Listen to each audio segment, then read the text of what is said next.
আপনার প্রয়োজনীয় পেজ বা শখের পেজটা হারাতে না চান তাহলে অবশ্যই আপনার কাজের গতিবিধি পাল্টান। হ্যালো এভরিওয়ান, আসসালামু আলাইকুম। কেমন আছেন সবাই? আশা করি সবাই অনেক বেশি ভালো আছেন।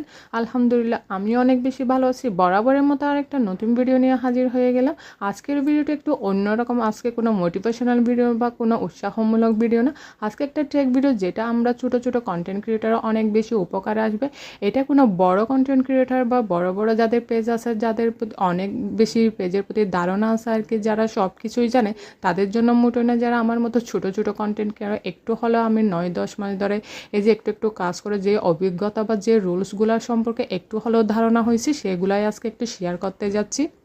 কম বেশি সবাই জানি যে বিগত 1 বছর ধরে ফেসবুকের আপডেটের কোনো শেষে নাই। ধরতে গেলে কিন্তু এখন আপডেটের প্রায় শেষ পর্যায়ে তারা কিন্তু এখন তাদের রুলসগুলো ডিক্লেয়ার করে দিয়েছে অলমোস্ট। সেটা আমরা কিন্তু এখন আমাদের ফেসবুক ঘাটাঘাটি করলে বা রুলসগুলো কিন্তু কম বেশি সবাই দেখতেছি। এখন অনেকগুলো নতুন রুলস এবং আগের মতো কিন্তু কোনো কিছু নাই। ধরতে গেলে কিন্তু ফেসবুক আগের অনেকটাই নিয়ম নিয়ে আসে।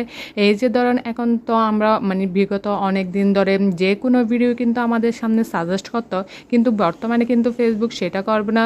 অডিয়েন্সরা যে ভিডিওটা দেখতে অনেক বেশি আগ্রহ প্রকাশ করবে সেই ভিডিওগুলাই কিন্তু সাজেস্ট করবে। তো এটার জন্য অবশ্যই অনেক ইম্পর্টেন্টমূলক ভিডিও এবং ইন্টারেস্টিং এবং যেটা মানুষের উপকার আসবে এবং সুন্দর। মোট কথা ধরতে গেলে কি জানেন, একটা কথাই বলবো, সেটা হচ্ছে আপনার কন্টেন্টের প্রতি আপনার অনেক বেশি মনোযোগী হতে হবে, না হলে কিন্তু এখানে টিকে থাকতে পারবেন না। যদি ফেসবুকে কাজ করে সফলতা পেতে চান বা অনেক দিন ধরে যদি এখানে টিকে থাকতে চান, তাহলে এখন যেভাবে কাজ করতেছেন সেভাবে কিন্তু কাজ করা মোটেও যাবে না। সর্বপ্রথম ধাপ হলো অনেক বেশি হ্যাশট্যাগ এবং প্রয়োজনীয় বাইরে যে হ্যাশট্যাগুলো আমরা ইউজ করে থাকি সেগুলো কিন্তু মোটেও ইউজ করা যাবে না। কয়েকটা বা বেশি হলে 2-3টা এরকমই কিন্তু হ্যাশট্যাগ ইউজ করবেন। অরিজিনাল কন্টেন্ট ইস্যু যাতে না আসে এবং আপনার আইডি যাতে সাসপেন্ড হয়ে না যায়, এটার জন্য এই যে আমরা বলি না follow to follow, back to back, এইরকম যারা আমরা কমেন্ট করে থাকি না, এইটা থেকে কিন্তু বিরত থাকবেন। এটা কিন্তু তারা একদম স্পষ্টভাবে বলে দিয়েছে যে এরকম যদি কমেন্ট হয়ে থাকে তাহলে এটা কিন্তু আইডির জন্য অনেক বেশি ক্ষতি হয়ে যাবে। ধরতে গেলে আইডি বা পেজ কিন্তু সাসপেন্ড করে দিবে। এই যে যারা আজে বাজে কন্টেন্ট তৈরি করতো না, ভাত খাওয়া থেকে শুরু করে আমি এখন এটা খাচ্ছি, এখন আমি আমার হাজব্যান্ডকে নিয়ে ওটা করতেছি, এরকম হাবিজাবি যারা অনেক বেশি কন্টেন্ট ক্রিয়েট করতো আর কি, কন্টেন্ট তৈরি করতো, তারা কিন্তু এখন টোটালি ভাত পড়ে যাবে। এইরকম যে পেজগুলো আছে ফেসবুক কিন্তু এগুলো একদম সাসপেন্ড করে দেবে। ধরতে গেলে কিন্তু ফেসবুক থেকে একদম বাতিলেই করে দিবে।